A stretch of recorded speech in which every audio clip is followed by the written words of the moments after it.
यह क्या बचपना लगा रखा है राजीव। ट्रेन चलने वाली है, आप उतर जाइए। मैं तुम्हें यही समझाना चाहता हूँ कि तुम्हारी शादी हो गई, इसका मतलब यह बिल्कुल भी नहीं कि तुम्हारी अपने घर से जिम्मेदारी खत्म। वहाँ तुम्हारे मम्मी पापा का तबीयत बिगड़ी है। तुम्हारा कर्तव्य है कि तुम दोनों घर परिवार का बराबर ध्यान रखो। ट्रेन की सीट पर तनाव से भरी पत्नी रेखा का हाथ नजाकत से संभालते हुए राजीव ने कहा, जी समझ गई, अब उतर जाइए वरना मेरे साथ साथ आप भी बनारस पहुंच जाएंगे। फिर मेरी बेटी का ध्यान कौन रखेगा। देखिए गाड़ी चलने लगी है। अचानक अपने माता पिता की तबीयत खराब हो जाने के से परेशान रेखा चंद मिनटों में अपने मायके के लिए रवाना होने वाली है। उनकी 4 साल की बेटी मीठी इतने दिन बिना उसके पहली बार अकेली रहेगी। यह सोचकर उसका कलेजा पहले ही छटपटा रहा था। तुम निश्चिंत होकर जाओ, यहाँ की चिंता मत करना, मैं सब संभाल लूंगा। राजीव पल पल चलती ट्रेन के साथ कहते रेखा का हौसला बढ़ाते चले गए। आपके भरोसे माँ जी बाबूजी की जिम्मेदारी छोड़े जा रही हूँ। उन्हें मेरी अनुपस्थिति में कोई तकलीफ नहीं होनी चाहिए।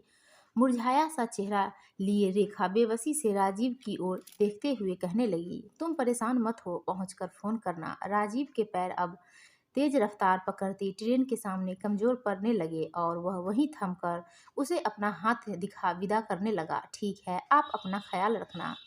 भरी आंखों से रेखा राजीव के ओझल होते तक उसे निहारती रही। वापस अपनी सीट पर बैठ मन ही मन वह भगवान को धन्यवाद देने लगी। क्या यह उन्हीं का आशीर्वाद है कि कुल 4 बहनें होने पर भी आज उसे अपने परिवार में एक बेटा न होने की कमी नहीं खल रही थी। उसे उस क्षण बचपन बचपन से सुनते आए अपने माँ पिता को वो चुभन भरे ताने एकाएक याद आने लगे। बिना बेटे बहू के आपका बुढ़ापा कैसे बीतेगा। ये बेटियां तो अपनी अपनी ससुराल में व्यस्त हो जाएगी। आपकी ज़रूरत के समय उनसे आपके साथ खड़ा रहने की उम्मीद लगाना बेकार की बात है। वे अपने ससुराल का ध्यान रखेंगी या अपने मायके का सास ससुर पति बच्चों की जिम्मेदारी से खाली होगी तब तो आ पाएगी। अगर ससुराल वाले ही मना कर देंगे तो क्या घर में महाभारत रचाकर आना मुमकिन होगा। आप अपनी दूसरी व्यवस्था करके रखिएगा वरना आगे चलकर बड़ी मुसीबत का सामना करना पड़ेगा। पर आज राजीव का ऐसा रूप देखकर उसका मन भर आया। शुरुआत में वे छोटी मोटी बात पर मायके जाने की उसकी जिद को नज़रअंदाज कर दिया करते थे। उसे भी महसूस हुआ कि बाकी जीजू की तरह राजीव को भी उसका मायके बार बार जाना पसंद नहीं। फिर धीरे धीरे रेखा ने ही उनसे कहना बंद कर दिया। अब मुश्किल से केवल साल में एक बार जाने का मौका मिल पाता था। आज घर वालों की इस कठिन परिस्थिति में भी उनके पास कोई भी बहन मौजूद नहीं हो पा रही थी। सब अपनी समस्याओं में उलझी हुई थी। यह बताने पर कि उसके माँ पिता ने अपनी काम वाली बाई को पूरे दिन के लिए रख लिया है तो राजीव को यह बात बिल्कुल अच्छी नहीं लगी। उन्होंने तुरंत कहा कि बेटा हो या बेटी, अगर जरूरत पड़ने पर उनके खुद के बच्चे सहारा न बन सके तो फिर किस काम के। उसे बिना बताए तुरंत उसने अकेले का टिकट कटाकर अगले ही दिन भेजने का फैसला कर लिया। यह देख उसे बहुत आश्चर्य हुआ। अगर उसे आज राजीव और अपने सास ससुर का साथ न मिला होता तो शायद वह भी न उनके पास पहुंच पाती। उन्हीं की जिद थी कि यह मायके जाकर उनका तसल्ली से इलाज पानी करवा कर ही लौटे। उसने जब सास ससुर उनकी और मीठी का हवाला दिया तो राजीव कहते हैं, तुम्हें इस घड़ी में उनके साथ होना चाहिए। मैं मानता हूँ कि तुम्हारे बिना कुछ दिन मुश्किल होगी पर फिर सब मैनेज हो जाएगा। यह कहना उनके लिए शायद आसान नहीं होगा पर जब करेंगे तब समझ पाएंगे कि इस कभी न खत्म होने वाली जंग में 2 पल का चैन नहीं मिलता कि अगली जंग फिर सामने आ खड़ी होती है। इतना भी सोच विचार नहीं किया कि अकेले सब कैसे संभाल पाएंगे। वह बखूबी जानती थी कि उसकी गैर मौजूदगी में सबको कितनी तकलीफ उठानी पड़ेगी। बेटी के 1000 खाने के नखरे, सास ससुर की समय पर दवाई, सबका फरमाइश खाना पीना, घर का राशन, बाई का काम देखना आदि आदि। इन सब के बाद उन्हें ऑफिस का भी काम करना होगा। ट्रेन की खिड़की से बाहर सीट में अपनी गर्दन टिकाए वह खुले आसमान में बादलों को अटखेलिया करते हुए देखकर सब सोचकर यही मनाती रही कि माँ पापा जल्दी से ठीक हो जाए और वह अपनी ससुराल समय से वापस लौट आए। यह विचार करते उसकी रात गुजरती रही और अगली सुबह स्टेशन पर उतरते ही रिक्शा पकड़ अपने घर के लिए रवाना हो गई। उसने अपने घर में आने की जानकारी नहीं दी थी, वरना वे लोग उसे आने के लिए मना कर देते। घर पहुंची नहीं कि उसे देख माँ ने सवाल का सवाल बिछा दिए। रेखा, तुम्हें आने की क्या जरूरत थी? और मीठी कहाँ है? मम्मी, मैं अकेली आई हूँ, राजीव उसे संभाल रहे हैं। आस पड़ोस के लोग और बाई भी हैं। तुम अपनी गृहस्थी क्यों बिगाड़ कर आई हो? वहाँ तुम्हारे सास ससुर है, उनका ध्यान कौन रखेगा? माँ, तुम चिंता मत करो, राजीव है ना, वे सब देख लेंगे। एक मर्द से घर संभालने की उम्मीद करना मैं तो न कर सकती। अब आ गई है तो तुम्हें खुश होना चाहिए बेटी। आज हम दोनों को कई डॉक्टरों को दिखाना है, यहाँ से वहाँ अकेले ऐसी हालत में तुम्हारी माँ और खुद को लेकर कहाँ कहाँ भटकता। अच्छा किया जो सही समय पर आ गई। आप नहीं समझेंगे, माँ तो आने के लिए मना ही करेगी। रेखा को भीतर से लगा कि उसने यहाँ आकर एक नेक काम किया। आज उसे क्या क्या करना है उन दोनों के साथ प्लान कर वह राजीव को फोन करने लगी। हेलो, मैं आराम से पहुंच गई थी।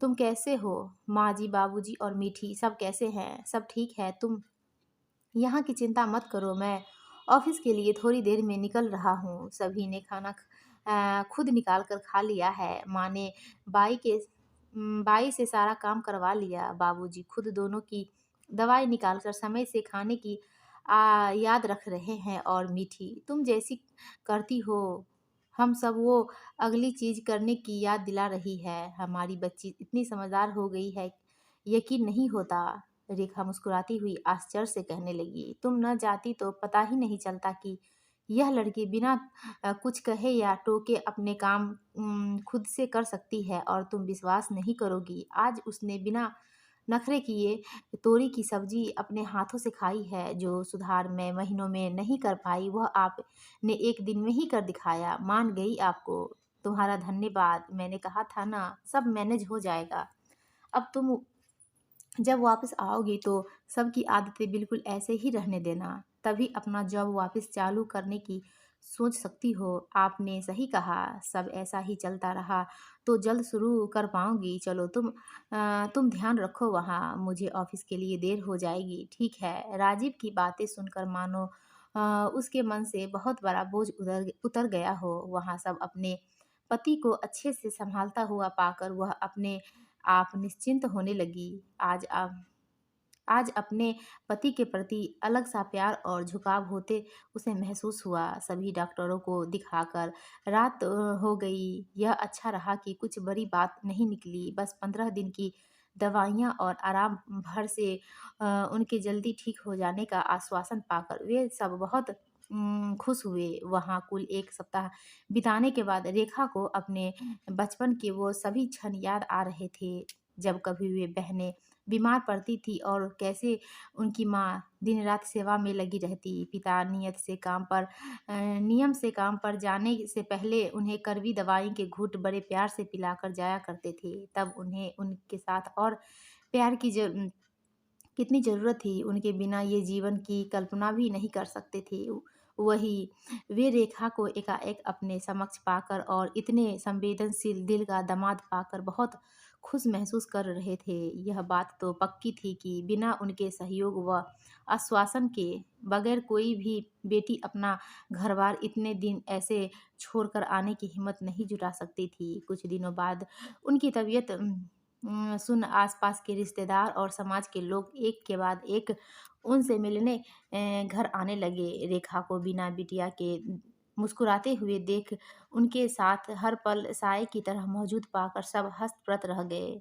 सब उससे तरह तरह की पूछताछ करते नहीं थक रहे थे। सभी सवालों की झड़ी के जवाब दे देकर उसे पता नहीं क्यों भीतर ही भीतर ऐसा पति पाकर सम्मानित महसूस हो रहा था। क्या एक पति का ऐसा हृदय दिखाना क्या इतनी बड़ी बात है? वैसे देखा जाए तो पीढ़ियों से यही काम एक बहू आजीवन बड़ी निष्ठा से करती आ रही है। क्या तब भी औरों के लिए एक औरत का इतना त्याग करना इतने ही आदरणीय कार्य माना जाता है? खैर, माता पिता ने हर किसी के सामने प्रफुल्लित हो अपने दामाद की प्रशंसा करते हुए कहने लगे, उन्होंने ही जिद कर रेखा को हमारे पास अकेले भेजा है। इतने दिनों के लिए हमारे पास निश्चिंत हो हमारा ख्याल रख रही है। तो फिर क्या था? सबने केवल एक ही बात दोहराई, भाई दामाद हो तो ऐसा, भाई दामाद हो तो ऐसा। जब एक लड़की की शादी हो जाती है तो उसे बस घर की बहू के रूप में ही क्यों देखा जाता है?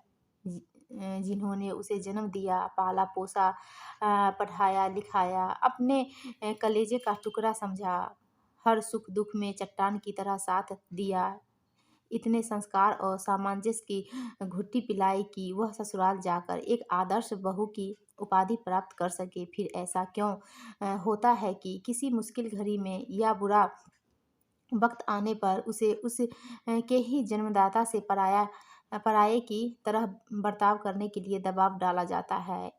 इस बात को क्यों अहमियत नहीं दी जाती कि वह एक पत्नी, बहू, माँ के साथ-साथ किसी की बेटी भी है। दोस्तों, आपको यह कहानी अच्छी लगी तो प्लीज़ हमारे वीडियो को लाइक कीजिए और हमारे चैनल को सब्सक्राइब